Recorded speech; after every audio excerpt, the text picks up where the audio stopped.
Hi dears, welcome back to my channel. ഇന്നത്തെ video എന്താണെന്ന് വെച്ചാൽ നമ്മുടെ ബിസിനസ് സ്റ്റാർട്ടപ്പ് സീരീസിന്റെ സെക്കൻഡ് വീഡിയോ ആണ്. അപ്പോൾ ഇന്നത്തെ വീഡിയോയിൽ നമ്മൾ ഈ ബിഗിനേഴ്സ് കിറ്റിൽ എന്തൊക്കെയാണ് ഉള്ളതെന്നും അത് വെച്ചിട്ട് നമുക്ക് ഹെന്ന എങ്ങനെ മിക്സ് ചെയ്യാം എന്നുള്ളതുമാണ് നമ്മൾ ഇന്നത്തെ വീഡിയോയിൽ കവർ ചെയ്യാൻ പോകുന്നത് ട്ടോ. അപ്പോൾ കഴിഞ്ഞ വീഡിയോ കാണാത്തവർ കാണണം. കഴിഞ്ഞ വീഡിയോയിൽ നമ്മൾ എന്തൊക്കെ ടൂൾസ് ആണ് സാധാരണയായിട്ട് ഹെന്ന ഓർഗാനിക് ഹെന്ന കോൺ ഉണ്ടാക്കാൻ വേണ്ടിയിട്ട് നമ്മൾ യൂസ് ചെയ്യുന്നതെന്ന് കാണിച്ചിട്ടുണ്ട്. അപ്പോൾ അത് കാണാൻ മറക്കരുത്. എല്ലാ സീരീസും നിങ്ങൾ ഫോളോ ചെയ്താൽ മാത്രമേ ഉള്ളൂ ഇതിന് ഒരു ഓവർവ്യൂ കിട്ടുള്ളൂ എന്തൊക്കെയാണ് ചെയ്യേണ്ടതെന്ന്. ചെറിയ ചെറിയ വീഡിയോസ് ആയിട്ടായിരിക്കും നമ്മൾ അപ്ലോഡ് ചെയ്യുന്നത്. കാരണം അല്ലെങ്കിൽ ഒറ്റ വീഡിയോയിലെല്ലാം കൂടി നിങ്ങൾക്ക് അത് ഗ്രാസ്പ് ചെയ്യാൻ കുറച്ച് പാടായിരിക്കും. അതുകൊണ്ടാണ് ഞാൻ ചെറിയ ചെറിയ സ്റ്റെപ്പ് ബൈ സ്റ്റെപ്പ് വീഡിയോസ് ആയിട്ട് ഇടുന്നത് കേട്ടോ. അപ്പോൾ നമ്മൾ ബിഗിനേഴ്സ് കിറ്റ് ഓർഡർ ചെയ്യുമ്പോൾ എന്തൊക്കെയാണ് സാധനങ്ങൾ കിട്ടുന്നത് നോക്കാം. അപ്പോൾ ഇത് നമ്മുടെ രാജസ്ഥാനി 5 ഫിൽറ്റേർഡ് ഹെന്ന പൗഡറാണ്. ഹൈ ക്വാളിറ്റി ഹെന്ന പൗഡറാണ്. നമ്മുടെ ബോഡി ഓയിൽ ക്വാളിറ്റി പൗഡറാണ് കേട്ടോ. അപ്പം ഇത് 100 ഗ്രാം ഉണ്ടാവും. അപ്പോൾ ഇത് വെച്ചിട്ടാണ് നമ്മളിന്ന് മിക്സ് ചെയ്യാൻ പോകുന്നത്. അതേപോലെ തന്നെ നമ്മുടെ എസെൻഷ്യൽ ഓയിൽ. ഇപ്പോൾ ഈ ഇവിടെ എടുത്തിരിക്കുന്ന എസെൻഷ്യൽ ഓയിൽ എന്ന് പറയുന്നത് ബ്രൈഡൽ ബ്ലെൻഡ് ആണ് കേട്ടോ. ലാവൻഡറും നമ്മുടെ ടീ ട്രീയും കൂടെ മിക്സ് ആയിട്ടുള്ള ഓയിലാണ്. അപ്പോൾ ഇതിനാണ് ഏറ്റവും കൂടുതൽ കളർ കിട്ടുന്നത്. അപ്പോൾ നമ്മുടെ ബ്രൈഡൽ കോണൊക്കെ ഉണ്ടാക്കുന്നത് ഈ ഒരു ഓയിൽ വെച്ചിട്ടാണ്. ഇതിനകത്ത് 15 ml ലാവൻഡറും 15 ml ടീ ട്രീയും കൂടെ മിക്സ് ആക്കിയിട്ടാണ്. അപ്പോൾ ഇങ്ങനെ ഈ ഒരു റേഷ്യോയിൽ എടുക്കുമ്പോഴാണ് നല്ല കളർ കിട്ടുന്നത്. അപ്പോൾ അതുണ്ട്. അത് 30 ml ആണ് നമുക്ക് 100 ഗ്രാമിന് വേണ്ടത്. പിന്നെ ഒരു റോള് ചെയ്തിട്ടുള്ള ഒരു കോണുണ്ട് കേട്ടോ. നിങ്ങൾക്ക് അതിന് ജസ്റ്റ് ഒന്ന് മോഡൽ കാണാൻ വേണ്ടിയിട്ട് വെച്ചതാണ്. പിന്നെ റോള് ചെയ്യാനുള്ള 14 ഷീറ്റ് ഉണ്ട്. ഇത് നിങ്ങൾക്ക് റോൾ ചെയ്ത് നോക്കാം. ഉള്ളത് നമ്മുടെ പൈപ്പിംഗ് ബാഗാണ്. പിന്നെ ഒരു സോക്സ്, സ്റ്റോക്കിംഗ് സോക്സ്. ഈ ഒരു നൈസ് ആയിട്ടുള്ള സോക്സിലൂടെ നമ്മൾ ഉണ്ടാക്കിയ ഹെന്ന പേസ്റ്റ് അരിച്ചെടുക്കുമ്പോൾ ഒന്നും കൂടെ നല്ല സ്മൂത്തായിട്ട് വരും. ലംസും അതിനകത്ത് എല്ലാ കട്ടകളൊക്കെ മാറി അതിനകത്ത് നിന്നുള്ള ഇമ്പ്യൂരിറ്റീസൊക്കെ മാറി നല്ല സ്മൂത്തായിട്ടുള്ള പേസ്റ്റ് കിട്ടാൻ വേണ്ടിയിട്ടാണ് നമ്മൾ ഈ സോക്സ് യൂസ് ചെയ്യുന്നത്.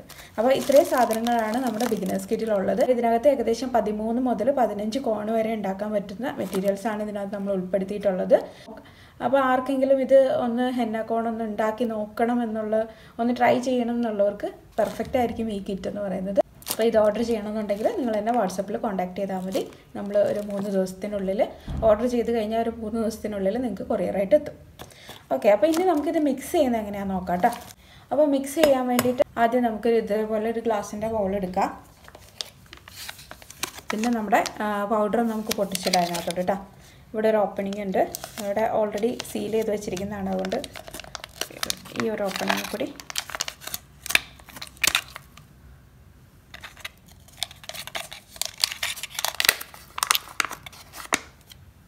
ഇത് കറക്റ്റ് 100 ഗ്രാം മെഷർ ചെയ്തെടുത്ത് വെച്ചിരിക്കുന്നതാണേ. കറക്റ്റായിട്ട് ഈ പാക്കൊന്ന് ഫുള്ളായിട്ട് ഇടാം. ഒന്ന് മിക്സ് ചെയ്ത് കൊടുക്കാം. പിന്നെ നമുക്ക് ആഡ് ചെയ്യേണ്ടത് ഷുഗറാണ്. ഇതെന്ന് പറയുന്നത് ഒരു 30 ഗ്രാം ഞാൻ അളന്നെടുത്ത് വെച്ചിരിക്കുന്നതാണ് കേട്ടോ. ഇപ്പോൾ നമുക്ക് ഇത് നിങ്ങൾക്ക് അളക്കാനുള്ള ഒരു ഇതില്ലാന്നുണ്ടെങ്കിൽ നമ്മുടെ ഇതേപോലത്തെ മെഷറിംഗ് സ്പൂണില്ലേ അതിന് 2 സ്പൂണ് കറക്റ്റ് 2 സ്പൂൺ എടുത്തു കഴിഞ്ഞാൽ ഏകദേശം ഒരു 30 ഗ്രാം ഷുഗർ കിട്ടും. അപ്പോൾ ഇപ്പോൾ നമുക്ക് ആദ്യം ഡ്രൈ ഇൻഗ്രീഡിയൻസ് ഒക്കെ മിക്സ് ചെയ്യാം. ഈ ഷുഗർ എന്തിനാണ് ആഡ് ചെയ്യുന്നതെന്ന് വെച്ചാൽ നമ്മുടെ കയ്യിൽ മൈലാഞ്ചി ഇട്ട് കഴിഞ്ഞാൽ നമ്മുടെ കയ്യിലൊന്ന് കുറച്ച് സ്റ്റിക്കി ആയിട്ട് ഇരിക്കാൻ വേണ്ടിയിട്ടാണ്. കുറച്ച് നേരം ലോങ്ങറായിട്ട് ഇരിക്കാൻ വേണ്ടിയിട്ടും ഇതിന് നല്ല സ്മൂത്ത് ആവാൻ വേണ്ടിയിട്ടൊക്കെയാണ് നമ്മൾ ഈ ഷുഗർ ആഡ് ചെയ്യുന്നത്.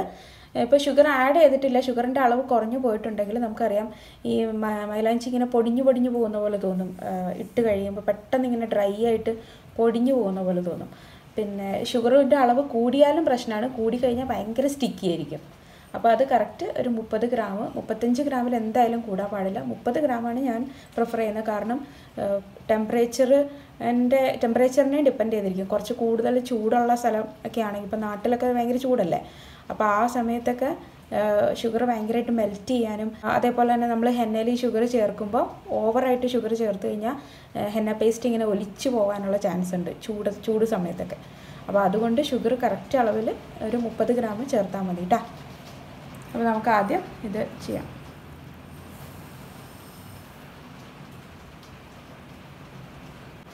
ഇതൊന്ന് മിക്സ് ചെയ്ത് കൊടുക്കാം. പിന്നെ നമുക്ക് ഇതിലോട്ട് നമ്മുടെ എസെൻഷ്യൽ ഓയിൽ ഒന്ന് ആഡ് ചെയ്ത് കൊടുക്കാം. ഇത് കറക്റ്റ് 30 ml എസെൻഷ്യൽ ഓയിലാണ്. അപ്പോൾ ഇത് ഫുള്ള് നമുക്ക് ആഡ് ചെയ്ത് കൊടുക്കാം കേട്ടോ. അപ്പോൾ നമ്മുടെ എസെൻഷ്യൽ ഓയിൽ ആഡ് ചെയ്ത് കൊടുക്കാം. ഇനി ഞാൻ ഇതിൽ ഒരു ഹാഫ് ലെമണും കൂടെ ആഡ് ചെയ്ത് കൊടുക്കുന്നുണ്ട് കേട്ടോ. കാരണം ഈ ലെമൺ ആഡ് ചെയ്യുന്നത് എന്തിനാന്ന് വെച്ചാൽ കുറച്ചുകൂടി നമ്മൾ പുറത്തിരിക്കുമ്പോൾ അത്ര കേട് വരില്ല പെട്ടെന്ന്. ഒരു 5 ദിവസമൊക്കെ ഇരുന്നാലും പ്രശ്നം വരില്ല. ഒരു പ്രിസർവേറ്റീവ് പോലെ ലെമൺ ആക്ട് ചെയ്യും. പിന്നെ കുറച്ച് കളറും കൂടും കേട്ടോ. ഇപ്പം നമ്മൾ പുറത്തോട്ടൊക്കെ കൊറിയർ ചെയ്യണമെന്നുണ്ടെങ്കിൽ നമുക്ക് ലെമണിൻ്റെ കണ്ടൻറ്റ് കുറച്ചും കൂടെ കൂട്ടി ഒരു ലെമണൊക്കെ ആഡ് ചെയ്ത് കഴിഞ്ഞാൽ കുഴപ്പമൊന്നും ഉണ്ടാവില്ല. കാരണം കുറച്ചും കൂടെ ഇങ്ങനെ ഒരു 5 ദിവസമൊക്കെ കഴിഞ്ഞല്ലേ നമുക്ക് പുറത്ത് ഔട്ട്സൈഡ് കേരളമൊക്കെ നമുക്ക് എത്തുള്ളൂ. അപ്പം കൊറിയർ ചെയ്താലേ എത്തുള്ളൂ. അപ്പോൾ വലിയ പ്രശ്നമൊന്നും ഇല്ലാതെ സ്റ്റെയിനൊക്കെ നല്ല ഇതിൽ കേടൊന്നും വരാതെ ഇരുന്നോളൂ. ഇനി നമുക്കിതിനകത്തോട്ട് വെള്ളം ആഡ് ചെയ്ത് കൊടുക്കണം. അപ്പോൾ 125 ml ആണ്. അപ്പോൾ നമ്മളതൊന്ന് ആഡ് ചെയ്ത് കൊടുത്ത് നോക്കാം.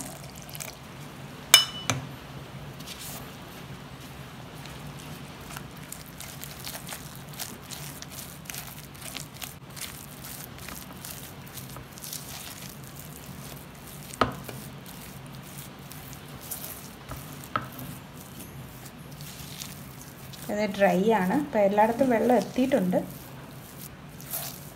ഒരു 25 ml കൂടെ ഞാൻ ആഡ് ചെയ്ത് കൊടുക്കുന്നുണ്ട്. എന്നിട്ട് നന്നായിട്ടൊന്ന് മിക്സ് ചെയ്യാം. കുറച്ച് വെള്ളമേ നമ്മൾ ആദ്യം ഒഴിച്ച് കൊടുക്കാവുള്ളൂ. കാരണം എന്താണെന്ന് വെച്ചാൽ വെള്ളം കൂടിപ്പോയി കഴിഞ്ഞാൽ ഭയങ്കര പാടായിരിക്കും. അപ്പോൾ കുറച്ച് വെള്ളം നമ്മൾ ആഡ് ചെയ്ത് കൊടുക്കാം. ഒരു 25 കൂടെ ആഡ് ചെയ്തു. അപ്പോൾ ഈ പൗഡറിന് നമുക്കിപ്പോൾ 150 ആണ് ആഡ് ചെയ്ത് കൊടുത്തിരിക്കുന്നത്. ഇനി ഡൈ റിലീസ് കഴിയുമ്പോൾ കുറച്ചും കൂടെ ഒന്ന് സ്മൂത്ത് ആകും.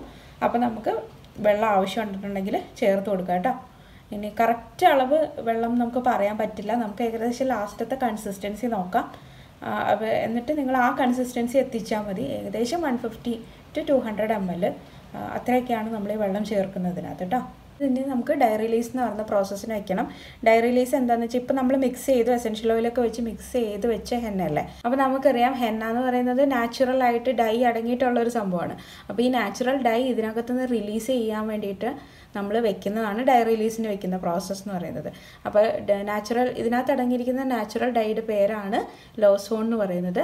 അപ്പോൾ ആ ലോസോൺ മോളിക്യൂള് ഇതിനകത്തുനിന്ന് ഇങ്ങനെ റിലീസ് ചെയ്ത് വരണം. അതിന് ഏകദേശം ഒരു 6 മുതൽ 8 മണിക്കൂർ വരെ നമ്മളിതിങ്ങനെ വെക്കണം.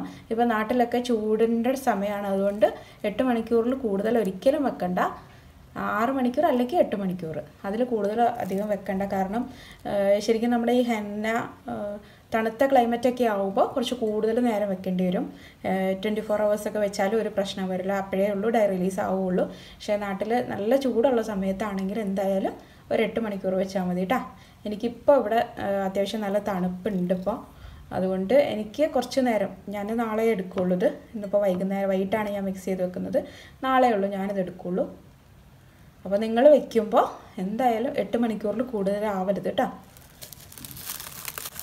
ഇനി നമുക്ക് ഇതൊരു ക്ലിങ് റാപ്പ് വെച്ചിട്ട്, ക്ലിങ് ഫിലിം വെച്ചിട്ട് നമുക്ക് റാപ്പ് ചെയ്ത് വെക്കുകയാണെന്നുണ്ടെങ്കിൽ നമുക്ക് നല്ല എയർ ടൈറ്റ് ആയിട്ട് വെക്കുകയാണെന്നുണ്ടെങ്കിൽ കുറച്ചും കൂടി നല്ലതാണ്. ഇതൊന്ന് നന്നായിട്ട് കവർ ചെയ്ത് കൊടുക്കണം. നല്ല എയർ ടൈറ്റ് ആയിരിക്കണം ഇതിപ്പോൾ ഇനി ഇത് അനക്കാതെ ഒരു ഡാർക്കായിട്ടുള്ള പ്ലേസിൽ ഏതെങ്കിലും കബോർഡിൻ്റെ ഉള്ളിൽ വെച്ചാൽ മതി. അപ്പോൾ അത് കഴിഞ്ഞിട്ട് നമുക്ക് എടുത്ത് നോക്കാം. 8 മണിക്കൂർ കഴിഞ്ഞിട്ട് നമുക്ക് നോക്കാം ഇതെന്താണ് അവസ്ഥയെന്ന്. അപ്പം നമ്മുടെ മുകളിൽ നല്ലൊരു ഡാർക്കായിട്ടുള്ള ഷെയ്ഡ് വരും, താഴെ ഒരു ഗ്രീൻ കളർ വരും. അപ്പോൾ നമ്മളത് മാറ്റി നോക്കുമ്പോൾ തന്നെ നമുക്കറിയാം ഡൈ റിലീസ് ആയോ ഇല്ലയോ എന്ന്. അപ്പോൾ നമുക്ക് ഏതായാലും ഇനി 8 മണിക്കൂർ കഴിഞ്ഞ് നോക്കാം കേട്ടോ. വെക്കണം. ഇനി ക്ലിങ് റാപ്പ് ഇല്ലയെന്നുണ്ടെങ്കിൽ നിങ്ങൾക്ക് നന്നായിട്ടൊരു മൂടി ഉള്ള ഒരു പാത്രം എടുത്താലും മതി. നന്നായിട്ട് ഇത് എയർ ടൈറ്റ് ആയിരിക്കണം, അത് മാത്രമേ ഉള്ളൂ. അപ്പോൾ നമുക്ക് 8 മണിക്കൂർ കഴിഞ്ഞതാണ്. അപ്പോൾ ഇത് ഏകദേശം 8 മണിക്കൂറൊക്കെ കഴിഞ്ഞ് ഡൈ ഒക്കെ നന്നായിട്ട് റിലീസ് ആയിട്ടുണ്ട്. അപ്പോൾ ഇനി നമുക്കൊന്ന് തുറന്ന് നോക്കാം. ക്ലിങ് റാപ്പ് ഒന്ന് തുറന്ന് നോക്കാം. നമുക്കിത് കാണുമ്പോൾ തന്നെ അറിയാം ഏറ്റവും മുകളിലത്തെ ലെയർ നല്ലൊരു ഡാർക്ക് ഷെയ്ഡും താഴെ ഇങ്ങനെ നമുക്ക് സ്പാച്ചില വെച്ചിട്ടൊന്ന് മാറ്റി നോക്കുമ്പോൾ നല്ല ഗ്രീൻ കളറുമാണ്. അപ്പം എല്ലാ ഡൈയും ഇതിനകത്ത് റിലീസായി നല്ല കളറ് കിട്ടുന്ന ഹെന്നയായിരിക്കും ഇത് നമുക്ക് ഉണ്ടാക്കിയെടുക്കാൻ പറ്റുന്നത്. ഇനി നമുക്കിത് കുറച്ചൊരു ടൈറ്റാണ്. അപ്പോൾ ഇന്നലെ ആകെ നമ്മൾ 150 ml ചേർത്തിട്ടുള്ളായിരുന്നു വെള്ളം. അപ്പോൾ ഇപ്പോൾ കുറച്ചൊരു ടൈറ്റാണ്. അപ്പോൾ നമ്മൾ കുറച്ചൊരു 25 ml കൂടെ ആഡ് ചെയ്തിട്ടുണ്ട്. ഇനി നമുക്ക് ബീറ്റർ കൊണ്ടൊന്ന് നന്നായിട്ട് ബീറ്റ് ചെയ്ത് കൊടുക്കാം. എന്നിട്ട് നമ്മൾ കൺസിസ്റ്റൻസി ഒന്ന് അഡ്ജസ്റ്റ് ചെയ്യാൻ വേണ്ടി കുറച്ച് വെള്ളം കൂടെ ചേർത്ത് കൊടുത്തിട്ടുണ്ട്. അപ്പോൾ ഏകദേശം ഒരു 180 ml, അതിൽ കൂടുതൽ ഞാൻ ചേർത്തിട്ടില്ല. പിന്നെ ഒരു പകുതി ലെമണും കൂടി ചേർത്തിരുന്നു. അപ്പോൾ നിങ്ങൾ കൺസിസ്റ്റൻസി കറക്റ്റ് ഈ ഒരു കൺസിസ്റ്റൻസിയിലാണ് നമുക്ക് കിട്ടേണ്ടത് ഹെന്ന. അപ്പോൾ അതിനനുസരിച്ച് നിങ്ങൾ വെള്ളം ചേർത്താൽ മതി. അപ്പോൾ ആദ്യം ഒരിക്കലും ഡൈ റിലീസിന് മുന്നേ ഒരിക്കലും അധികം വെള്ളം ചേർക്കരുത്. ഡൈ റിലീസ് കഴിയുമ്പോൾ ഈ ഒരു കൺസിസ്റ്റൻസി ആക്കി എടുക്കാൻ വേണ്ടി കുറച്ച് വെള്ളം സ്പൂണിൽ ആഡ് ചെയ്ത് കൊടുത്താൽ മതി. അതായത് നമ്മളിങ്ങനെ മുകളിലോട്ട് ആ സ്പാച്ചുല വെച്ച് ആക്കുമ്പോൾ ഇതേപോലെ ഒരു റിബൺ കൺസിസ്റ്റൻസിയിൽ വരണം. അപ്പോൾ അതൊന്ന് ചെക്ക് ചെയ്താൽ മതി. അപ്പോൾ ഇനി നെക്സ്റ്റ് സ്റ്റെപ്പ് എന്താണെന്ന് വെച്ചാൽ നമ്മുടെ ആ വലിയ ബോട്ടിലില്ലേ ഹൈറ്റുള്ള, അപ്പോൾ അതിലോട്ട് നമ്മുടെ ഈ പൈപ്പിംഗ് ബാഗ് ഇറക്കി വെക്കണം. അതേപോലെ തന്നെ നമ്മുടെ ഒരു സ്റ്റോക്കിംഗ് സോക്സ് അത് കിറ്റിനകത്ത് ഉണ്ടാവും. ആ സ്റ്റോക്കിംഗ് സോക്സും കൂടെ അതിൻ്റെ ഉള്ളിലോട്ട് ഇറക്കി വയ്ക്കുക. ആദ്യം ഫസ്റ്റ് പൈപ്പിംഗ് ബാഗ്, അതിനകത്ത് ഈ സ്റ്റോക്കിംഗ് സോക്സും ഇറക്കി വയ്ക്കുക. നന്നായിട്ട് ഉള്ളിലോട്ട് ആക്കി വെക്കണം. എന്നിട്ട് ഈ നമ്മൾ മിക്സ് ചെയ്ത് വെച്ചിരിക്കുന്ന പേസ്റ്റ് ഇതിനകത്തോട്ട് നമുക്ക് ഒഴിച്ചു കൊടുക്കാം. ഇതെന്തിനാന്ന് വെച്ചാൽ നമുക്കത് സ്ട്രെയിൻ ചെയ്തെടുക്കാൻ വേണ്ടിയിട്ടാണ് കേട്ടോ. ഇതിനകത്ത് എന്തെങ്കിലും ഇമ്പ്യൂരിറ്റീസോ എന്തെങ്കിലും ലംസ് എന്തെങ്കിലുമൊക്കെ ഉണ്ടെങ്കിൽ അത് പോകാൻ വേണ്ടി, കട്ടകളൊക്കെ ഉണ്ടെങ്കിൽ അത് പോകാൻ വേണ്ടിയിട്ടാണ് നമ്മളിങ്ങനെ ഒരു പ്രോസസ്സ് ചെയ്യുന്നത്. ഇങ്ങനെയും കൂടി ചെയ്യുമ്പോൾ നല്ല സ്മൂത്തായിട്ടുള്ള പേസ്റ്റ് കിട്ടും. ഇനി നമ്മളിത് എടുക്കുമ്പോൾ പതുക്കെ ആ സോക്സും ആ പൈപ്പിംഗ് ബാഗും കൂടെ ഒരുമിച്ചെടുക്കണം. വിട്ടു പോകരുത് കേട്ടോ. നന്നായിട്ട് അത് രണ്ടും കൂടെ കൂട്ടിപ്പിടിച്ചിട്ട് എടുക്കണം. എന്നിട്ട് നല്ല ടൈറ്റായിട്ട് ഇത് രണ്ടും കൂടി കൂട്ടിപ്പിടിക്കുക ആ ഭാഗം. എന്നിട്ട് ആ സോക്സ് പുറത്തോട്ട് നന്നായിട്ട് വലിച്ചെടുക്കുക. ഒരിക്കലും ആ കൈ പിടിച്ചിരിക്കുന്ന സ്ഥലം ലൂസാക്കരുത്. സോക്സ് നല്ല ടൈറ്റാക്കി വലിച്ച് പുറത്തോട്ട് വലിച്ചു കൊടുക്കണം. കുറച്ച് പാടാണ്, പക്ഷെ എന്നാലും നമുക്ക് 2-3 പ്രാവശ്യം ചെയ്ത് കഴിയുമ്പോൾ എളുപ്പമായിട്ട് തോന്നും കേട്ടോ. കയ്യിലൊക്കെ കുറച്ച് മൈലാഞ്ചി ആകും. പിന്നെ ഇപ്പോൾ ഇതേ സോക്സിനകത്തുനിന്ന് എല്ലാം പേസ്റ്റെല്ലാം പുറത്ത് വന്നു. അപ്പോൾ അധികം നമ്മുടെ ഈ ഹെന്ന പൗഡർ 5 ഫിൽറ്റേർഡ് ഹെന്ന പൗഡറാണ്. അപ്പോൾ അതുകൊണ്ട് അധികം ലംസ് ഒന്നും ഉണ്ടാവില്ല.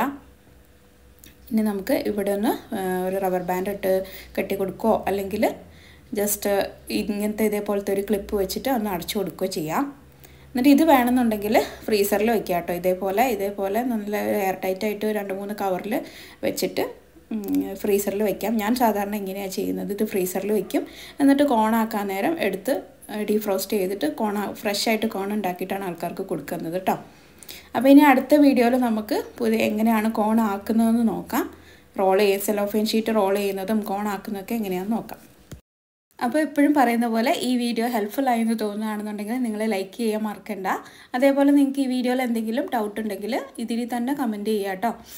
അങ്ങനെയാണെന്നുണ്ടെങ്കിൽ ഞാൻ എന്തായാലും ശ്രദ്ധിക്കും. അപ്പോൾ അടുത്ത വീഡിയോയിൽ നമുക്കത് ക്ലിയർ ചെയ്ത് പോവാം. പിന്നെ ഈ വാട്സപ്പ് നമ്പർ നമുക്ക് സെയിൽസ് റിലേറ്റഡ് എൻക്വയറീസിന് മാത്രം ഉള്ളതാണ്. അപ്പോൾ നിങ്ങൾ അതിനകത്ത് എന്തെങ്കിലും സാധനങ്ങൾ ആവശ്യമുണ്ടെങ്കിൽ അതിൽ മെസ്സേജ് അയച്ചാൽ മതി. അപ്പോൾ ഡൗട്ട് നിങ്ങൾ ഇവിടെ കമൻറ്റ് ചെയ്യുക കേട്ടോ. കാരണം കമൻറ്റ് സെക്ഷൻ നോക്കിയിട്ടായിരിക്കും ഞാൻ നെക്സ്റ്റ് വീഡിയോയിൽ അത് ക്ലിയർ ചെയ്ത് പോകുന്നത്. ഓക്കെ, അപ്പോൾ അടുത്ത വീഡിയോ ആയിട്ട് കാണുന്നിടം വരെ ടേക്ക് കെയർ. ബൈ.